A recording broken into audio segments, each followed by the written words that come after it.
Okay, this tutorial will show you guys what I carry in my camera bag when I go out doing street photography. Okay, of course, I carry my main camera, which is my Nikon Z30. It has a 18 to 300 millimeter lens, Nikon. A waist level viewfinder. I also carry a 50 millimeter 1.8 millimeter. Uh, I also carry a 20 2.8 lens by Beltrox, and my flash. I rarely use it, but I carry just in case. My remote trigger, my glasses, of course, because I can't see, and my camera bag. The camera bag, not that small, but it's not that big either. So I like it because it's kind of compact. I put a lot of stuff in it. Carry water with it too.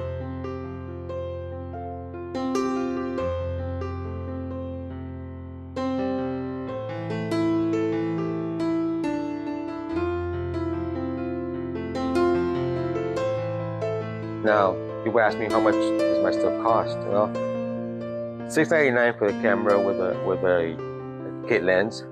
Then I have the adapter for the regular lenses, which cost me about 250 bucks. And then my lens, my 18 to 300, cost me about $400 plus $200 for the 50 millimeter 1.8, 150 for the 20 millimeter Viltrox 2.8, and this is my my trusty SB 800. I like these flashes. I got about 5 of them. I'm buying them used sometimes for 150 bucks, and that remote trigger cost me $6. That waist level viewfinder cost me $28, 30 bucks. But in the bag I already had, I forgot how much I paid for that. I already had it for years.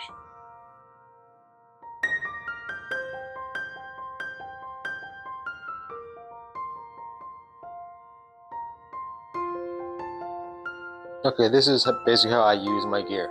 Okay, I carry my camera around my neck, and it hanging here. Now, I like this waist level finder because it helps me compose my shot, so I'm not twisting it this way or this way. When I didn't used to use it, once in a while, my shots would come out too crooked. So I found this. It works pretty good. It's just a quick reference so I can see more or less if I'm not crooked. If I see it, I'm twisted too much to one side, I usually just adjust my neck strap so I can actually keep it straighter that way when I shoot. When I shoot, I usually most of my shots I take like this, take a shot, pose and shoot, look down and shoot. It looks pretty good. Recently I purchased this off Amazon. It's a generic remote, $6. Looks great. When it works, turn it on, and then I go ahead and take a shot. Boom, goes off. I usually carry this in my pocket, so that way, if I see a pose, like more or less compose it, just aim it. Now you gotta practice which way to aim, up or down, because a lot of times if they're really close, you'll cut off their heads if taking a picture of people or something like that, okay, or animals or anything. Just make sure that it's practice over and over again. Okay, so basically this is how I use my gear, and it looks pretty great. So for $6, I decided to go ahead and give it a chance.